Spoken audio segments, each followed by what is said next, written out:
Hello everyone, कैसे हैं मेरे प्यारे दोस्तों। उम्मीद है आप लोग अच्छे होंगे और आपकी तैयारी ठीक ठाक चल रही होगी।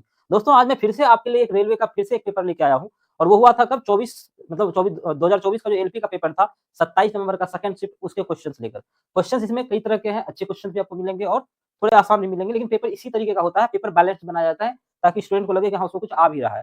तो आप पहले वीडियो को रोककर खुद से सॉल्व करके देखेंगे कितना नंबर आपके बन रहे हैं। बाकी सॉल्यूशन अगर आप पहले देख रहे हैं तो हम लोग सॉल्यूशन पे शुरू करते हैं। ठीक है, पहला क्वेश्चन है 7:3 तो x माइनस वाई और x प्लस वाई। जब भी आपको चीजें रेशियो में दी हो और रेशियो में ही पूछी हो तो आपको ज्यादा दिमाग नहीं लगाना है। 7 यहाँ बोल रहा है माइनस करना है, तो 7 में से 3 चला जाएगा तो क्या होगा 4, क्योंकि x का वैल्यू आपको 7 लेना है, y का 3 लेना है। और यहाँ पे 7 और प्लस 3 10 हो जाएगा, तो आपका आंसर कितना हो जाएगा 2:5। ये कट जाएगा। आपको पता होना चाहिए कि रेशियो क्या होता है, कट जाता है। तो रेशियो में कोई भी चीज मिनिमम में रहती है। ठीक है, तो आपका 2:5 क्या होगा, करेक्ट आंसर होगा। आसान क्वेश्चन था। अब बोल रहा है कि 24% कमी के बाद किसी वस्तु की कीमत 988 है, तो वस्तु की वास्तविक कीमत कितनी है। आपको मेरे भाई एक बात हमेशा याद रखनी है कि कोई भी चीज अपने आप में 100% होता है। अगर 24% कमी की गई होगी यानी कि सामान कितने पे बेचा गया होगा 76% पे, और 76% का वैल्यू कितना है 988। तो आपसे पूछा है 100% का वैल्यू कितना होगा। मैंने क्या बोला, कोई भी चीज अपने आप में 100% यानी कि उसकी वास्तविक कीमत 100% रही होगी, और 24% कम करने के बाद यानी कि 76% पे वो इतने में बेच रहा है, तो 100 में कितना में बेच रहा होगा ये करना है। जब भी इस तरह का ऑप्शन दिया हो इसका मतलब ये नंबर किससे कट रहा होगा, 76 से कट रहा होगा। तो आप अंदाजा लगाएंगे 76 इक्यावन 76 और बच कितना जाएगा 128। कितना बचेगा 76 इक्यावन 76 और बच जाएगा 3। तो अब एक का वैल्यू ये इससे 13 बार में होगा, एक का वैल्यू 13 आया तो 100 का वैल्यू कितना होगा 1300 होगा। तो आपका 1300 क्या हो जाएगा, करेक्ट आंसर हो जाएगा। इससे ज्यादा इस क्वेश्चन डिजर्व नहीं करता था। ठीक है, अगला क्वेश्चन है। बाकी आप कई लोग कई तरीके से लिखते हैं, मैं आपको एक बात और बताता हूँ। कई लोग ऐसे लिखेंगे 988 और इसके बाद लिखेंगे 76, ये 76 का वैल्यू है और 100 का 100। तो आप ऐसे भी कर सकते हैं, आपका आंसर सेम आएगा।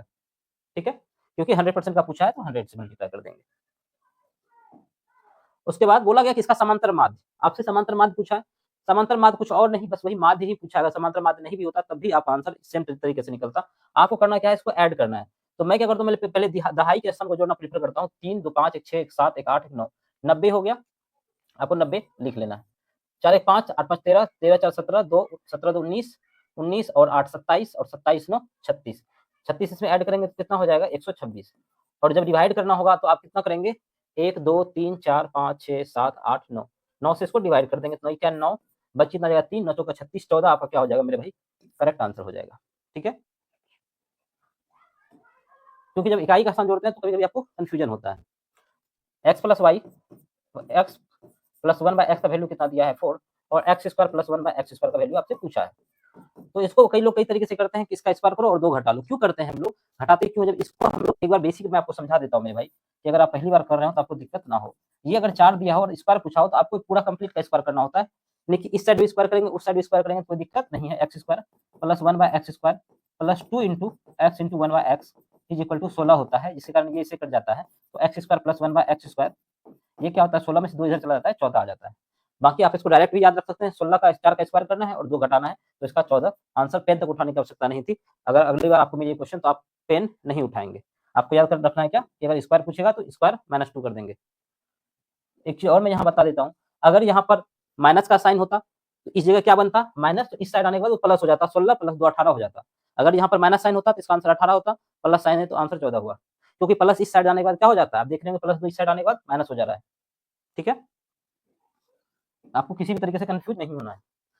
बोला कि एक आयताकार टैंक के आधार का क्षेत्रफल 6500 है।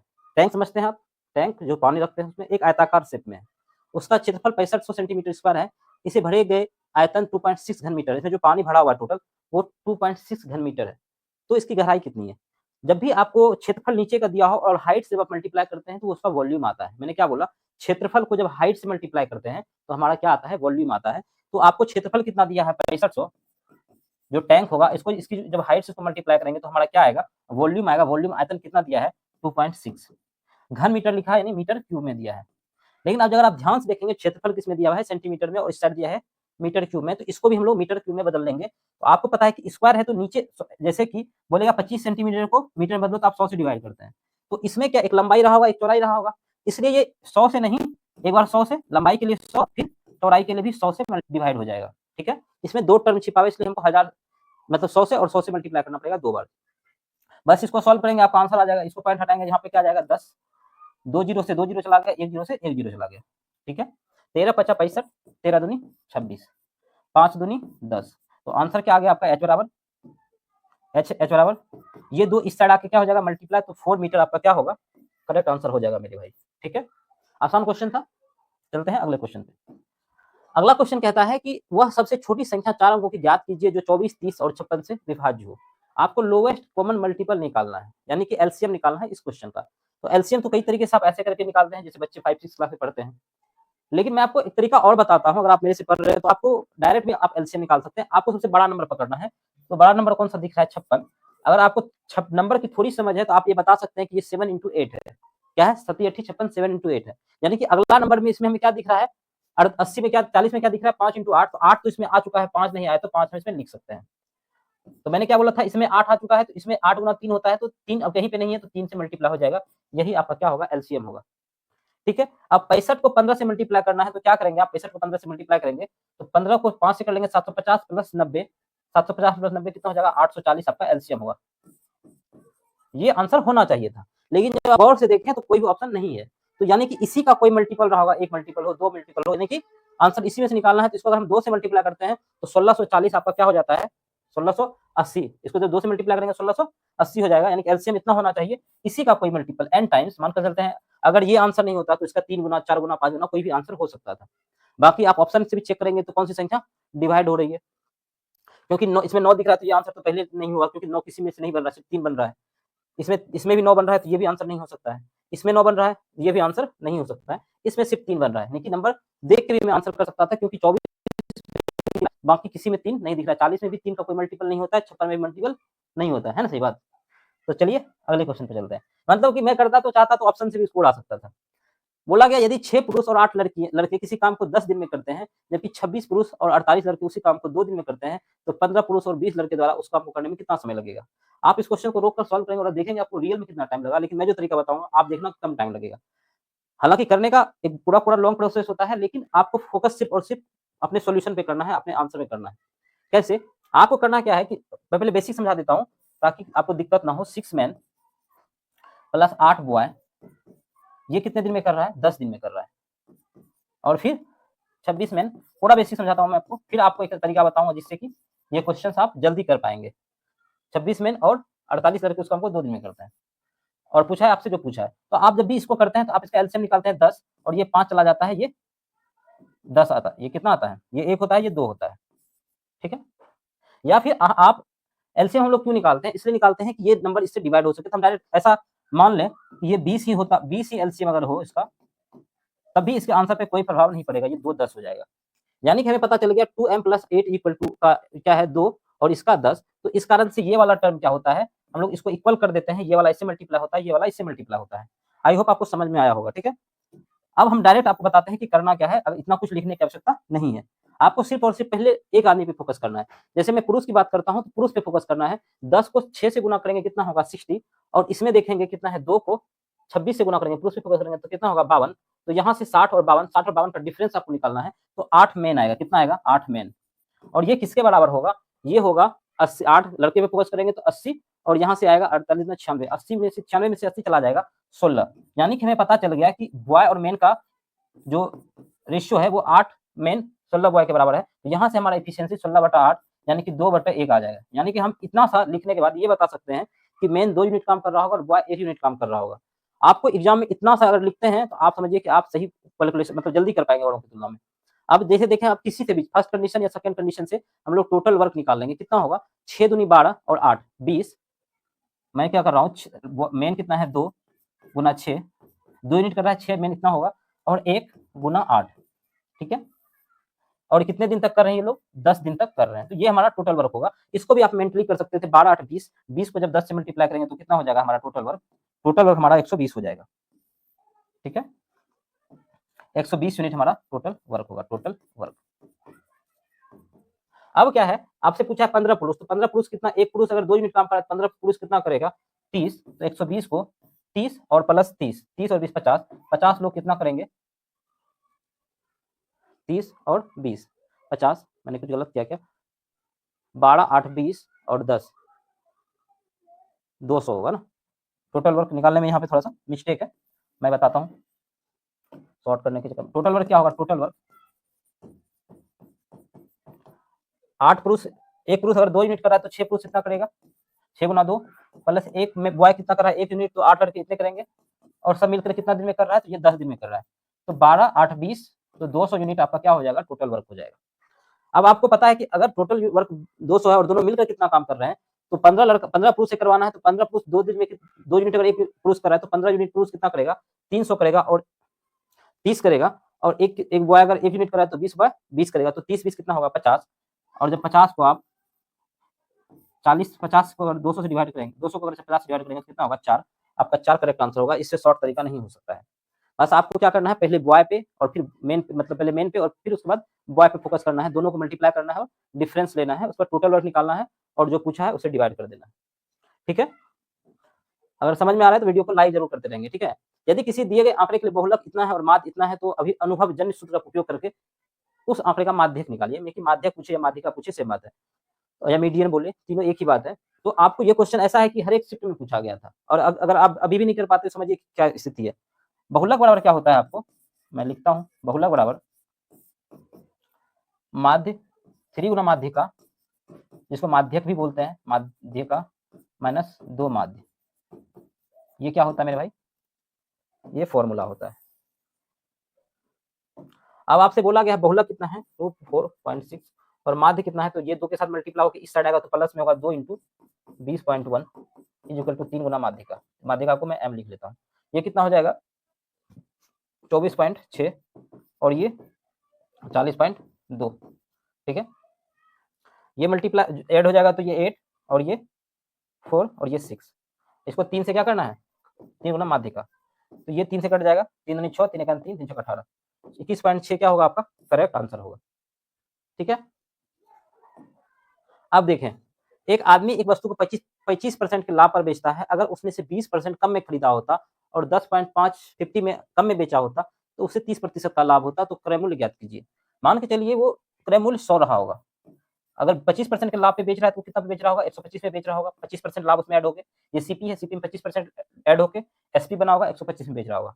यदि इसे 20% कम में खरीदा होता, यानी कि ये 100 में खरीद के ना के ये इसको 80 में खरीदा होता, 20% कम कर देंगे तो ये 80 में खरीदा होता, और जो ये 125 में बेच रहा था, ठीक है, 125 यूनिट में बेच रहा था, वो अगर इससे 10% 10.5 कम में बेचा होता, ठीक है, इससे कम में बेचा होता, तो उसे 30% का लाभ होता, यानी कि ये 80 का कितना होता, 30% लाभ। 30% लाभ की अगर बात करें तो कितना होगा 30% लाभ, तो 130 में बेचा होगा, 30% लाभ यानी कि एससीपी में 30% ऐड होके 130 में बेचा होगा, तो यहाँ से आप इसको निकालेंगे तो ये 13,876 से 104 में बेचा होगा, मैं यूनिट यूनिट की बात कर रहा हूँ, और ये आपका रुपया में दिया हुआ है, तो 100 कोई चीज पहले 104 में रुपया में अब बिक रहा है और पहले 125 में बिक रहा था, तो उसका डिफरेंस कितना दिया आपको 10.5 दिया हुआ है, तो आप बता देंगे क्या इस दोनों का डिफरेंस कितना दिख रहा है, 21 दिख रहा है, कितना दिख रहा है 21 यूनिट का वैल्यू कितना है 10.50। ठीक है, और आपसे पूछा है क्रय मूल्य 100 का वैल्यू आपसे पूछा है, तो आप देखेंगे ये इसे कितने बार में कट रहा है, तो ये 5 बार में चला जा रहा है, 5 5 10 0.5 बार में 50 बार में चला जा रहा है, तो इसका 0.50 निकालेंगे तो क्या होगा, ये 50 रुपीज आ जाएगा, इसको 100 से मल्टीप्लाई कर देंगे तो 50 आपका क्या हो जाएगा करेक्ट आंसर आ जाएगा। सेकंड क्वेश्चन कहता है यदि अंश में 2 जोड़ा जाए और हर में 5 जोड़ा जाए तो एक भिन्न 1/2 हो जाती है, और यदि अंश और हर के दोनों में से 2 घटाया जाए तो यह 1/3 हो जाती है, तो भिन्न के अंश और हर और अंश के बीच का धनात्मक अंतर कितना है।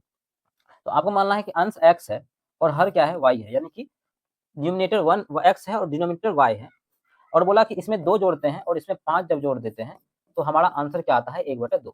तो यहाँ से आप इसको जब सॉल्व करेंगे, ठीक है, तो ये 2x हो जाएगा, इसको मल्टीप्लाई कर रहा हूँ मैं इससे और इसको मल्टीप्लाई कर रहा हूँ इससे, तो हम लोग पहले इक्वेशन को एक लाइन में लिखने की कोशिश करेंगे, ये y इस साइड से इस साइड आएगा तो minus y is equal to क्या होगा, क्योंकि ये 5 इस साइड 5 रहा होगा और ये 4 इस साइड आएगा तो ये कितना हो जाएगा 1। ठीक है, कोई दिक्कत वाली बात इसमें नहीं है, तो तुम्हारा क्या आ गया 2x minus y is equal to 1। ठीक है, अब अगला कंडीशन बोलता है कि x माइनस 2 और y माइनस 2 करने पर हमारा 1/3 आता है, इसको भी अगर हम लोग सॉल्व करते हैं तो 3x और ये y प्लस इस वाले साइड आएगा तो माइनस y, और जब ध्यान से देखेंगे तो ये -2 इस साइड -2 रहा होगा और यहाँ से 6 इस साइड आ जाएगा +6 तो 4 आ जाएगा। ठीक है, एक इक्वेशन ये आया, सेकंड इक्वेशन ये आया, तो आप अब यहाँ पर रख के सॉल्व करेंगे तो 3x minus y is equal to 4, और जब एक दूसरे में से घटाते हैं तो ये प्लस और ये माइनस, तो यहाँ से ये टर्म क्या हो जाएगा, कैंसिल आउट हो जाएगा। सॉरी, यहाँ से ये कैंसिल आउट नहीं होगा, ये वाला टर्म हमारा प्लस माइनस कट जाएगा, जिसके कारण ये -2x इज इक्वल टू क्या होगा, सबका साइन चेंज होगा तो ये -3। तो x का वैल्यू कितना आ गया हमारा, और यहाँ पे आप इसमें से 2 में से घटाएंगे तो सिर्फ x आएगा। ठीक है, ये यहाँ पे क्या आएगा, -x आएगा और ये -3 आएगा, तो x का वैल्यू क्या आ गया, 3 आ गया। जब x का वैल्यू 3 आ गया तो आप जब यहाँ पे रखेंगे तो क्या होगा, -y इक्वल टू 3 3 9 इस साइड आएगा तो -5, तो ये इससे कट जाएगा, तो y हमारा आ गया 5 और x कितना आ गया 3। तो बोला इसी का डिफरेंस बताइए, तो 5 में से 3 चला जाएगा तो 2 आपका क्या होगा, करेक्ट आंसर होगा। ठीक है, अगला क्वेश्चन कहता है, ये क्वेश्चन पहले से लिखा हुआ है कुछ चीजें। ठीक है, अगला क्वेश्चन कहता है 12 पेन 7 पेंसिल की कीमत 233 है। यदि एक पेन की कीमत 1.5 कम हो जाती और एक पेंसिल की कीमत 1 बढ़ जाती तो 2 पेन और 3 पेंसिल की कीमत 48 है, तो 2 पेन और 3 पेंसिल की मूल कीमत कितनी है। तो आप मान लें पेन को मैं x मान लूं और पेंसिल को y मान लूं, कोई दिक्कत, तो 12 पेन का कीमत कुछ नहीं 12x रहा होगा और 7 पेंसिल का कीमत 7y रहा होगा, तो ये 233 है। मैंने पेन को x और पेंसिल को y रख लिया है। अब बोला पेन की कीमत पहले x था तो अब x माइनस 1.5 है और पेंसिल 1 बढ़ जा रहा है तो y प्लस 1 हो जा रहा है, जिसके कारण 2 पेन, तो 2 पेन x माइनस 1.5 0 प्लस कितना पेन 3 पेंसिल और y पेंसिल पहले था अब 1 बढ़ जा रहा है, जिसके कारण इसका कीमत कितना हो जा रहा है 48। जब आप इसको ध्यान से देखेंगे तो 2x प्लस 3y और यहाँ से क्या होगा 3 बनेगा और यहाँ से भी 3 बनेगा, एक प्लस का बनेगा एक माइनस का बनेगा, जिसके कारण ये कट जाएगा। इसका मतलब ये 2x प्लस 3y कितना है हमारा 48 है। और आपको क्या करना है, सॉल्व करना है। क्या सॉल्व करना है, 12x plus 7y equal to 233 और 2x plus 3y equal to कितना 48।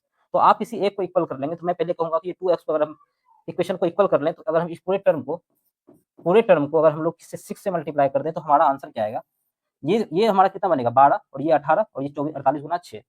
तो अब ये 12 है तो हम एक दूसरे को आपस में जब माइनस करेंगे तो ये माइनस आएगा, यहाँ माइनस आएगा, यहाँ माइनस आएगा, ये 12 से ये 12 चला जाएगा, 12 2 नहीं दिख रहा आपको, लेकिन ये 6 से मल्टीप्लाई होकर 12 होगा। मैंने कम लिखा है, आपको भी कम लिखने का कोशिश करना है। अब यहाँ 7y है, यहाँ 18 है, -18 में से 7 चला जाएगा, माइनस कितना 18 में से 7 चला जाएगा तो -11 होगा। -11 का वैल्यू कितना होगा, अब इसको मल्टीप्लाई करेंगे 240 प्लस 48, 288 में से 233 चला जाएगा तो क्या हो जाएगा -55 आपको आंसर होगा। y से y चला जाएगा, 11 5 55, y इक्वल टू कितना हो जाएगा 5। अब या तो आप इसमें रखें या इसमें रखें, किसी से रखकर निकाल सकते हैं, तो मैं पहले में ही रख देता हूँ 12x plus 7 5 35 is equal to 233। 12x equal to क्या हो जाएगा, 35 में घट जाएगा तो पहले 33 घटा लेते हैं फिर 2 घटा लेंगे तो 198 आ जाएगा। तो 12 से ये कटता हुआ नजर नहीं आ रहा है। तो आपसे पूछा क्या है, आपसे पूछा है 2 पेन, तो पेन मैंने कितना माना था, x माना था, तो आपको इसका 2 का वैल्यू पूछा है, 2 पेन का क्या होगा 2x का वैल्यू। तो आप बताएंगे कि ये इसको 6 से डिवाइड करने पे हमारा, इसको जब 6 से डिवाइड कर दें तो इस साइड भी 6 से हम लोग डिवाइड कर सकते हैं, तो 2 पेन का कीमत कितना आ जाएगा 6 3 18, 6 3 18, यानी 2 पेन का कीमत 33 आ जाएगा। और आपसे पूछा है 3 पेंसिल कितना हो जाएगा, 3y का वैल्यू कितना हो जाएगा, ये आ जाएगा 3 5 15 और 55 और 33 और 15 जोड़ेंगे तो 48 आपका क्या हो जाएगा, करेक्ट आंसर हो जाएगा, 48 आपका करेक्ट आंसर हो जाएगा। ठीक है मेरे भाई, इसमें कोई दिक्कत। आपको यहाँ पे कोई बच्चा ऐसा भी होगा जो 12 निकालने के बाद उसको नहीं कटा पाने के कारण भी एग्जाम में फंस गया होगा, लेकिन रियलिटी ये है कि आपको 12 नहीं, 12 को सिर्फ 6 से डिवाइड करके आंसर निकाल लेना था, क्योंकि क्वेश्चंस को अपने सिचुएशन के अकॉर्डिंग भी हम लोग सॉल्व करते हैं, तो आपको इस बात का ध्यान रखना है। अगला क्वेश्चन चलते हैं हम लोग। अगला क्वेश्चन कहता है कि स्वर्णा का व्यय उसकी बचत से 125% अधिक है। 125% का मतलब आप क्या समझते हैं कि कोई आदमी अगर 100 रुपये कमा रहा हो और 125% अधिक, 100 से 125 अधिक, यानी कि ये 225 की बात कर रहा है, या तो ये समझ सकते हैं, या फिर हम लोग 125% को अगर हम फ्रैक्शन में कन्वर्ट करें तो 125 बट्टा 100 लिखेंगे, 25 चौका 100, 25 पंचा 125, यानी कि कोई संख्या 4 था और 5 उसमें ज्यादा है, तो इसका मतलब कोई 4 है तो ये 9 कर रहा हो। या तो आप ऐसे करें या तो ऐसे करें, इसको भी अगर आप कन्वर्ट कर देंगे 25 चौक 100, 25 225, तो सारा तरीका आपको करने का है, आप ऐसे करें या ऐसे करें, कोई दिक्कत वाली बात नहीं है। अगर 4 9 आ गया है तो मैं इसी से ही कर लेता हूँ कि अब क्या है कि स्वर्णा जो है उसका क्या है, बचत उसकी व्यय से, उसका व्यय उसकी बचत से 125% अधिक है, तो व्यय जो है, बचत जो है उसका, बचत की बात कर रहा है, बचत 4 है तो व्यय क्या है उसका 9 है। तो आप बताएंगे कि व्यय और बचत जब जोड़ते हैं तो वो उसकी आय होती है, यानी कि अगर आपका जो इनकम है और कितना आप खर्चा कर रहे हैं और कितना आप बचत कर रहे हैं, वही आपका क्या होता है, कुल आय होता है। ठीक है, तो आपको पता चल गया 9 रुपया कमा रहा है तो आय क्या है, तो 13 होगा, और ये सारी चीजें रेशियो में होती है, तो हम लोग ऐसा कर सकते हैं। और चीजें जब रेशियो में देकर रेशियो में ही पूछा गया हो तो डाटा को अपने हिसाब से, इसको मैं 8 18 भी कर सकता हूँ, इसको 26 कर सकता हूँ, इसको 5 से 5 से गुना करता हूँ, किसी से भी कर सकता हूँ, बशर्ते कंडीशन चेंज नहीं होना चाहिए। तो मैं इसको मान लेता हूँ कि 400 रुपए बचत कर रहा हो, 900 रुपए व्यय कर रहा है और 1300 रुपए उसका आय है। मैंने ऐसा क्यों किया कि इसका परसेंटेज निकालना आसान हो जाएगा, 0 से 0 कट जाएगा। अब बोला उसका व्यय 6% कम हो जाता है, अगर इसका 6% हम लोग निकालेंगे, 9 का 6% 9 का 54, 2 0 कट जाएगा तो 54 हो जाएगा। ठीक है, कोई दिक्कत वाली बात नहीं है। 6 रुपए और बचत कितना बढ़ जाता है, 26.5। तो बचत कितना, ये क्या हो गया, कम हो गया, और बचत कितना बढ़ गया, इसका 26.5 निकालना क्या है, 2 जीरो कट जाएगा, 5 से मल्टीप्लाई हो जाएगा, 4 से मल्टीप्लाई हो जाएगा, 5 चौका 20 और कितना, 6 चौक 24, 2 26, अब 4 ने 8 2 10, तो यहाँ पर ये डेसिमल आ जाएगा, यानी कि 106।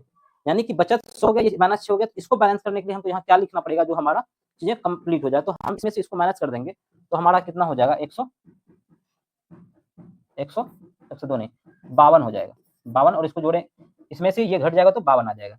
मैंने क्या किया, मैंने डेविएशन पे काम किया, यानी कि जो चीजें ये व्यय है और बोला कि व्यय माइनस 54 कम हो गया और बचत इतना बढ़ गया, तो ओवरऑल आय पे क्या प्रभाव पड़ा होगा, आय 52 रुपया बढ़ गया होगा, बचत 106 हो गया होगा, और व्यय माइनस 54 हो गया, तो ये हमारा 52 हो गया। और पूछा है कि उसके आय में कितने प्रतिशत की वृद्धि हुई, तो 52 जो है उसकी वर्तमान आय है, और आय किसके तुलना में, पिछले आय की तुलना में बढ़ेगा, तो 103 1300, और जब इसको 100 से मल्टीप्लाई करके परसेंटेज निकालेंगे तो आप यही बताएंगे, 0 से 0 चला जाएगा, 13 चौका 52, यानी कि इसका 4% क्या होगा, करेक्ट आंसर होगा, डी आपका राइट आंसर होगा। इससे अच्छा और इससे शॉर्ट तरीका शायद इस क्वेश्चन का नहीं होगा मेरे ख्याल से। एक विक्रेता किसी वस्तु के अंकित मूल्य पर 30% की छूट देता है, यदि उस वस्तु का विक्रय मूल्य इतना है तो वस्तु का अंकित मूल्य कितना है। 30% का छूट देने का मतलब वो वस्तु को 70% पे बेच रहा है, तो 70% का अगर वैल्यू, ये क्वेश्चन पहले भी इस तरह का था, ये क्वेश्चन 70% का वैल्यू 12460 है, और मैंने बोला कि कोई चीज अपने आप में 100% होती है, तो 70% का वैल्यू इतना था, तो 100% का वैल्यू आपसे पूछा है। और जब भी इस तरह का क्वेश्चन हो, इसका मतलब ये चीजें 70 से, यानी कि 7 से कट रहा होगा, तो हम लोग 10 का वैल्यू निकालेंगे, तो 7 से अगर हम इसको काट दें, 7 एक 7 बचेगा कितना, 5 54 77 49 87 56, कितना आएगा, 10 का वैल्यू इतना आ गया, 100 का वैल्यू कितना होगा, 17800, कितना होगा, 17800, आपका करेक्ट आंसर हो जाएगा। ये 0 से 0 काट के भी हम लोग कर सकते थे, या आप अगर लिखना चाहते हैं तो कोई बच्चे ऐसे ही पसंद करते हैं, 1460 इज इक्वल टू 70 गुना 100, यहाँ से भी आपका आंसर करेक्ट आएगा। बस लिखने का तरीका है, 70 का वैल्यू इतना तो 100 का वैल्यू कितना। ठीक है, चलते हैं अगले क्वेश्चन पे। बोला रमेश और सुरेश, कौन कौन, रमेश और एक सुरेश, की मिट्टी की इमारतों की ऊंचाई, उन्होंने मिट्टी की इमारतें बनाई जिसकी ऊंचाई कितना है, 8 है और 15 है, और वो एक दूसरे से 24 सेंटीमीटर दूर है। इमारत बनाया मिट्टी का, इधर भी इधर भी, तो वो क्या है, एक का 8 है एक का 15, और दोनों के बीच का जो डिस्टेंस है, जो गैप है, वो कितना है, वो है 24। तो बोल रहा है मिट्टी की इमारतें एक दूसरे से सीट्स जो है उसकी डिस्टेंस कितनी रही होगी। मानते हैं जहाँ पे रमेश है हमारा, रमेश क्या कर रहा है, 8 मीटर का बना रहा है, ये हमारा 8 मीटर का है, और एक है सुरेश जो थोड़ा सा पैसा वाला है, तो उसने क्या किया, 15 मीटर का बना दिया, यानी कि यहाँ से यहाँ तक की लंबाई कितनी है, 15 मीटर, और यहाँ से यहाँ तक का गैप जो है ये 24 मीटर ही है। ठीक है, थोड़ा सा आप ये समझ लें, इतना ये और बड़ा होना चाहिए, क्योंकि मैंने 15 इतना बड़ा लिया है, तो ये और बड़ा होना चाहिए, सिर्फ आंसर पे कोई फर्क नहीं पड़ेगा, मैं जो समझाना चाह रहा हूँ आप समझ जाएंगे। उसकी मिट्टी की इमारतें एक दूसरे के शीर्ष से कितनी दूरी है, यानी कि जो इसका शीर्ष है, इसके शीर्ष से कितना दूरी, ये शीर्ष का डिस्टेंस आपसे पूछा है, क्या पूछा है, ये शीर्ष का डिस्टेंस आपसे पूछा है। तो आप बताएंगे मेरे भाई कि यहाँ पे अगर मैं यहाँ से एक लाइन खींच दूं, मैं यहाँ से एक लाइन खींच दूं, तो आप बताएंगे अगर ये 8 है तो ये भी कितना रहा होगा, ये 8 रहा होगा। ये वाला टर्म अगर यहाँ से लेके यहाँ 8 है, तो ये वाला टर्म यहाँ से आता कितना होगा, 8 होगा। तो ये वाला टर्म कितना बच जाएगा, 7 बच जाएगा, आप ये बता देंगे। अगर ये 24 है तो ये भी कितना रहा होगा, 24 रहा होगा। अगर मेरे भाई आपने पहले तैयारी की है या कहीं से कुछ भी पढ़ा है, तो आपने ट्रिपलेट्स भी पढ़ा होगा, 7 24 25 का क्या होता है, ट्रिपलेट्स, यानी कि इसका स्क्वायर प्लस इसके स्क्वायर के बराबर होता है। पाइथागोरस ट्रिपलेट्स बोलते हैं, पाइथागोरस थ्योरम्स के अकॉर्डिंग वो आता है, यानी कि 7 का स्क्वायर आपने पढ़ा होगा, ए बी सी। अगर इस ट्रायंगल की हम बात करें तो ए बी का स्क्वायर, क्योंकि ये क्या है, हाइपोटेनियस है, और ए सी का स्क्वायर प्लस बी सी का स्क्वायर होता है। हालांकि आपने अगर 7 24 25 पढ़ा हुआ, तो यहाँ से देखते ही आप बता देंगे इसका आंसर, ये 25 होगा। बाकी आप इसको 7 का स्क्वायर 24 का स्क्वायर रखेंगे, फिर अंडर रूट निकालेंगे, तो तब भी आंसर यही आएगा। लेकिन आपको ट्रिपलेट्स याद रहनी चाहिए। अब देखिए ये दिख रहा है क्या, थोड़ा थोड़ा दिख रहा है बोर्ड पे, मैं आपको समझा देता हूँ क्या। हेडफोन और मोबाइल फोन की कुल कितनी इकाइयाँ एक साथ बेची गई। यहाँ पे आपका हेडफोन है, कहाँ पे हेडफोन है, यहाँ पर हेडफोन है, जिसके ऊपर क्या लिखा है मेरे भाई, जिसके ऊपर हेडफोन यहाँ पर है, जिसके ऊपर यहाँ पर 10 लिखा है। और क्या बोला, हेडफोन और मोबाइल, मोबाइल कहाँ पे है, मोबाइल फोन यहाँ पर है, जिसके ऊपर 35 लिखा हुआ है, कितना लिखा हुआ है, 35। तो बोला गया कि आपसे कितनी इकाइयाँ, तो 35 प्लस 45 आपका करेक्ट आंसर होगा। ये बहुत आसान क्वेश्चन था। ठीक है, क्या था ये, बहुत ही आसान क्वेश्चन था, बस देखना था आपको और जोड़ देना था। इसी लेवल के क्वेश्चन पूछे भी गए थे पिछले साल एलपी में, तो इसके लिए आपको ज़्यादा दिक्कत वाली बात नहीं है। 1300 की राशि 5 वर्षों में साधारण ब्याज के रूप में इतना देती है, तो प्रति वर्ष ब्याज की दर कितनी है? अगर मैं आपसे पूछूं व्हाट इज रेट, यानी कि दर क्या है, तो आप बताएंगे प्रति साल कितना इंटरेस्ट बन रहा है और किस अमाउंट पे बन रहा है, उसी को क्या बोलते हैं? दर बोलते हैं। तो कई ऐसे होंगे पीआरटी बटा 100 लगाकर इस क्वेश्चन को सॉल्व करेंगे, लेकिन मैं बोलूंगा अगर 5 साल में इतना ब्याज दे रहा है, तो 1 साल में कितना देगा? वो देगा 104 रुपया। 5 से इसको डिवाइड कर देंगे, 5 5 0 5 चौका 20, 104। तो 104 जो है कितना होगा? 520 को अगर हम 5 से डिवाइड करेंगे तो 104। 104 रुपया 1300 का कितना प्रतिशत है? अगर ये भी आप निकाल देंगे तब भी आप कहेंगे कि रेट हमारा आंसर आ जाएगा। 1300 का कितना प्रतिशत है? तो एक्स लगा देंगे और 100 से मल्टीप्लाई कर देंगे, और 13 एक 13, 13 8 14 से 8% क्या हो जाएगा? आपका आंसर हो जाएगा। एक स्टूडेंट होगा जो इस तरीके से करेगा, जिसकी बेसिक अंडरस्टैंडिंग अच्छी है, यानी कि वो समझता है कि रेट क्या होता है, कि 1 साल में लगने वाले ब्याज और किस अमाउंट पे लग रहा है, उसी का जो परसेंटेज होता है उसी को हम लोग रेट परसेंट बोलते हैं। बाकी आप इसको ऐसे भी कर सकते हैं, 520 गुना पी क्या है? 1300 गुना आर कितना है निकालना है, टी कितना है 5, और यहाँ से 100, और यहाँ से करके आप खुश हो रहे होंगे, ये 104, और यहाँ से 13 से इसको डिवाइड करेंगे तो आपका कितना 8 आंसर आर बराबर आ जाएगा। इसमें भी बुराई नहीं है, लेकिन आपको इस तरीके से आप करते हैं तो आप थोड़े से स्मार्ट बच्चे हैं, ठीक है। बाकी ये बच्चे वाला मेथड है जो 5 क्लास 6 क्लास के बच्चे पढ़ते हैं। बोल रहा है कि 8 किलोमीटर प्रति घंटे की चाल से भाग रहा है एक चोर, 10 किलोमीटर प्रति घंटे की चाल से एक पुलिस के द्वारा पीछा किया जाता है। चोर चोरी करके भागा, पुलिस उसके पीछे भागा। वाह! यदि चोर पुलिस वाले से 100 मीटर आगे है, चोर भाग रहा है यहाँ पे, जैसे मान के चलते हैं यहाँ है, ये है, ये यहाँ पर चोर है, यहाँ पे चोर को मैं बना देता हूँ, एकदम खुश होकर भाग रहा है, ठीक है। और यहाँ पर पुलिस है, पुलिस नाराज होकर भाग रहा है क्योंकि इसको कुछ दिन से सैलरी नहीं मिला है, ठीक है मेरे भाई। अब जैसे चोर ने देखा पुलिस को, किसने देखा? चोर ने किसको देखा? पुलिस को। और ये एक दूसरे से कितना मात्र 100 मीटर के डिस्टेंस पे था, 100 मीटर। चोर का नजर पड़ा पुलिस पे, पुलिस का नजर पड़ा चोर पे, दोनों एक दूसरे को देखा, चोर का भागो, पुलिस आया, तो चोर भागना शुरू किया, पुलिस भी उसके पीछे पड़ गया, एकदम पूरा स्पीड में पीछा किया जा रहा है। तो पुलिस चोर वाले से 100 मीटर आगे, तो पुलिस चोर पकड़ने में कितना समय लगेगा? तो मेरे भाई ये क्या है? ये टाइम एंड डिस्टेंस का कॉन्सेप्ट है कि 100 मीटर को कवर करने में, यही पूछ रहा है कि 100 मीटर का डिस्टेंस कवर करने में चोर को कितना टाइम लगेगा, पुलिस को कितना टाइम लगेगा? क्योंकि चोर भाग रहा है, पुलिस इसके पीछे भाग रहा है। चोर भाग रहा है 10 के स्पीड से, नहीं 8 के स्पीड से, पुलिस भाग रहा है 10 के स्पीड से। अब मान लो चोर भाग रहा है 8 के स्पीड से, पुलिस भाग रहा है 6 के स्पीड से, जिंदगी में कहीं पकड़ पाएगा? नहीं पकड़ पाएगा, इसलिए पुलिस का स्पीड थोड़ा ज्यादा होना चाहिए। तो कितना है? 2 ज्यादा है, ठीक है। तो दो ज्यादा है, वो कि हर एक टाइम उसका जो रिलेटिव स्पीड है, दोनों के बीच में जो सापेक्षिक गति है, उसका डिफरेंस हमेशा क्या है? 2 है। सापेक्षिक गति कितनी है? 2। तो 2 किलोमीटर पर घंटे की स्पीड से इसको पीछे कर रहा होगा। क्योंकि उतना बड़ा डिस्टेंस तो है नहीं, तो छोटा डिस्टेंस है, मीटर में है, तो इसको भी 2 किलोमीटर प्रति घंटे को हम क्या कर लेंगे? मीटर पर सेकंड में बदल लेंगे। 2 इसको 5 बटा 18 से गुना करते हैं तो 18 हमारा ऊपर चला जाएगा। तो जब आप इसको सॉल्व करेंगे 5 से 10, 10 से 1 जीरो चला जाएगा, तो 18 180 क्या हो जाएगा? आपका आंसर हो जाएगा। और 180 सेकंड में आएगा ये आंसर। क्या मैंने किया था? किलोमीटर प्रति घंटा को मीटर पर सेकंड में कन्वर्ट कर लिया था 5 बटा 18 से करने से। तो 180 सेकंड कितने मिनट के बराबर होता है? तो इसको आपको बच्चे 60 से डिवाइड करके देखेंगे, लेकिन 60 या 180 होता है, तो 3 मिनट इसका क्या होगा? करेक्ट आंसर होगा। बस ये चीजें आपको समझनी थी, लिखना उतना सही था। अच्छा लगा क्वेश्चन चोर पुलिस का कहानी सुन के? अब बोला एक गोले का पृष्ठीय क्षेत्रफल 21 24 4/7 है, तो गोले का व्यास क्या है? यदि इसका वैल्यू निकालिए। आपको पता है मेरे भाई गोले का पृष्ठीय क्षेत्रफल क्या होता है? गोले का पृष्ठीय क्षेत्रफल, अगर हम बात करें पृष्ठीय क्षेत्रफल, इंग्लिश में इसको क्या बोलेंगे? क्या बोल देंगे? Surface area, lateral surface area of a cylinder, cylinder नहीं स्फेयर। ये क्या होता है? 4 पाई आर स्क्वायर। ये फॉर्मूला आपको 10th 9th 10th में पढ़ाया जाता है, ठीक है। अब 4 तो है ही, पाई का वैल्यू कितना होता है? 22/7। आर का वैल्यू आपको नहीं दिया है, आर का वैल्यू आपको निकालना नहीं है, आपको डी का वैल्यू निकालना है व्यास का, ठीक है। इस बात का ध्यान रखें। 21 24 4/7। अब इसको हम लोग सॉल्व कर लेंगे तो कितना होगा? इसको मैं साइड में यहाँ कर दे रहा हूँ। 7 28, 7 दूनी 14 2 16, 7 7 1 8, 4 दूनी 7 दूनी 14, ठीक है। इसमें जब 4 जोड़ देंगे तो 8 4 12, 6 1 7 8 14/7, और इसी का वैल्यू कितना दिया है? 4, 22/7 इंटू आर स्क्वायर। ये इससे कट जाएगा, ये 4 से भी कटता हुआ नजर आ रहा है, तो 4 से कट जाएगा, 4 तिया 12, बच जाएगा जो 4 7 28, बच जाएगा 18 72, 11 दूनी 22, 11 13 33, बच जाएगा कितना? 4, 11 33, 11 88। अब ये 2 से चला जाएगा कितने बार में? 1, 16 दूनी 32, और ये 9। तो आर स्क्वायर का वैल्यू कितना आ गया हमारा? 169। तो आर का वैल्यू कोई बता देगा, 13 का स्क्वायर होता है। अगर रेडियस 13 है तो व्यास कितना हो जाएगा? 13 का 2 गुना 26। आपको पता है कि व्यास क्या होता है? रेडियस का 2 टाइम्स होता है, ठीक है। डी इक्वल टू क्या होता है? 2r होता है। बोला गया कि एक त्रिभुज पी क्यू आर में कोण क्यू और आर के समद्विभाजक, मैं पहले त्रिभुज बनाता हूँ, अच्छा सा सुंदर सा गोरा सा और स्मार्ट सा, ये है त्रिभुज हमारा। त्रिभुज कैसा बनाऊं मैं, ये लो पिंक पिंक नहीं, कौन सा कलर है ये, जो भी कलर है, ठीक है। ये हमारा एक अच्छा सा ट्रायंगल है, दिख रहा है ट्रायंगल, थोड़ा मोटा कर दें क्या, अब ट्रायंगल को मैं लूंगा, triangle triangle triangle triangle triangle, चलो मैं रेड ट्रायंगल लेता हूँ, और रेड ट्रायंगल मोटा नहीं हो सकता है क्या,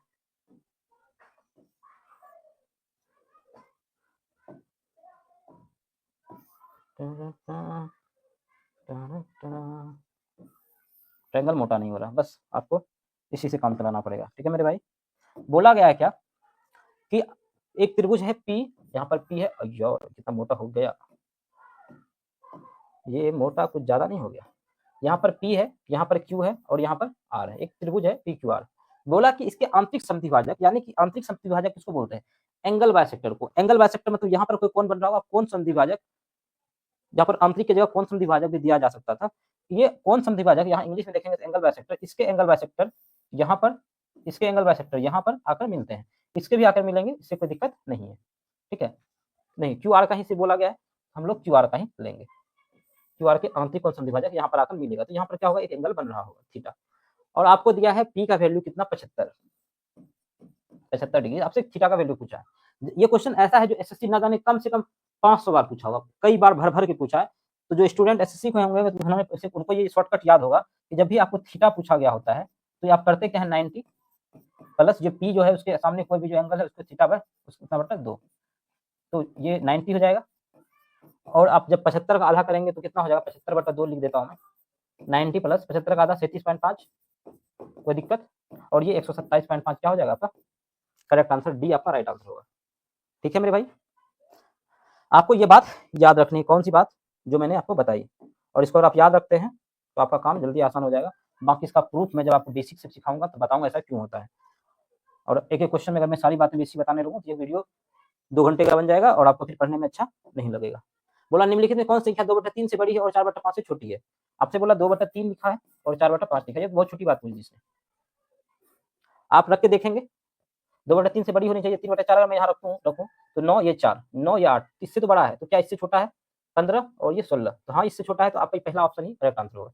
मैंने ये क्या किया, आपको समझना है एक चीज कि आपको इसको इससे मल्टीप्लाई करना है और इसको इससे मल्टीप्लाई करना है। मान लो इसका मल्टीप्लाई किया मैंने 8 और इसका मल्टीप्लाई किया इससे 9, तो जो ऊपर वाला है यानी कि अंश वाला संख्या से अगर मल्टीप्लाई करने से ज्यादा वैल्यू आ रहा है तो वही उसका मान होता है, यानी कि ये 8 आ रहा है, ये 9 आ रहा है, तो ये बड़ा होगा, 9 ये 8, अब ये वाला क्या हो गया बड़ा, और जब इससे से मल्टीप्लाई करते हैं तो ये कितना आ गया 15 और ये कितना आ गया 16, तो अब क्या हो गया, ये वाला बड़ा हो गया तो ये इससे छोटा हो गया। तो आपको करना कुछ नहीं होता, मल्टीप्लाई क्रॉस मल्टीप्लाई करेंगे और ऊपर में जो होगा, मान के चलें कि ये 9 हो गया, ऊपर वाला को कंसीडर करते हुए आपका वो वैल्यू होता है कि ये वाला बड़ा ये छोटा है, ठीक है मेरे भाई। तो इतना ही क्वेश्चन था, टोटल 20 क्वेश्चन ही पूछे जाते हैं एलपी में। तो अगर वीडियो आपको कैसा लगा अपने फीडबैक कमेंट में जरूर लिखिएगा और आपका स्कोर क्या आया वो भी लिखिएगा। मिलते हैं अगले किसी वीडियो में, तब तक के लिए जय हिंद।